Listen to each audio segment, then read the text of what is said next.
ಆಸ್ಪತ್ರೆಯಲ್ಲಿ ಕೂಡ ಇಲ್ಲಿ 6 ಬೆಡ್ಗಳ ಸ್ಟ್ರೋಕ್ ಮ್ಯಾನೇಜ್ಮೆಂಟ್ಗೆ ನಾವು ಎಲ್ಲ ಥರ ತಯಾರಿನೂ ಮಾಡ್ಕೊಂಡಿದ್ದೀವಿ. ಎಲ್ಲ ಥರದ ಮೆಡಿಸಿನ್ಸ್ ಎಲ್ಲ ನಮ್ಮಲ್ಲಿ ಸ್ಟಾಕ್ ಇದೆ, ಯಾವುದೇ ತೊಂದರೆ ಏನಿಲ್ಲ. ಜನಗಳು ಏನು ಮಾಡಬೇಕು ಅಂದರೆ, ಈಗ ಟೆಂಪ್ರೇಚರು ಎಲ್ಲ ಇದ್ರ ಪ್ರಕಾರ ವೆದರ್ ರಿಪೋರ್ಟ್ ಪ್ರಕಾರ ಸುಮಾರು 45 ಡಿಗ್ರಿವರೆಗೂ ಹೋಗ್ಬೋದು ಅಂತಿದೆ. ಬಟ್ ನಮ್ಮಲ್ಲಿ ಅಷ್ಟು ಹೋಗೋ ಚಾನ್ಸಸ್ ಕಡಿಮೆ. ಆದರೂ ನಾವು ಮುಂಜಾಗ್ರತಾ ಕ್ರಮವನ್ನು ವಹಿಸ್ಕೋಬೇಕು.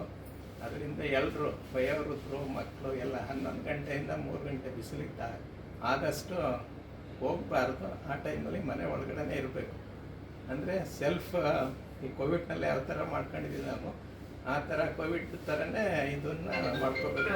ಮನೆ ಒಳಗಡೆ ಇರಬೇಕು. ನಮ್ಮ ಆಸ್ಪತ್ರೆಗೆ ಈ ಥರದ್ದು ಯಾವುದೇ ಪೇಷಂಟ್ಸ್ ಬಂದರೂ ನಮ್ಮಲ್ಲಿ ಫಿಸಿಷಿಯನ್ಸ್ ಇದ್ದಾರೆ, ಅನಸ್ತೇಷಿಯಾ ಡಾಕ್ಟರ್ ಇದ್ದಾರೆ.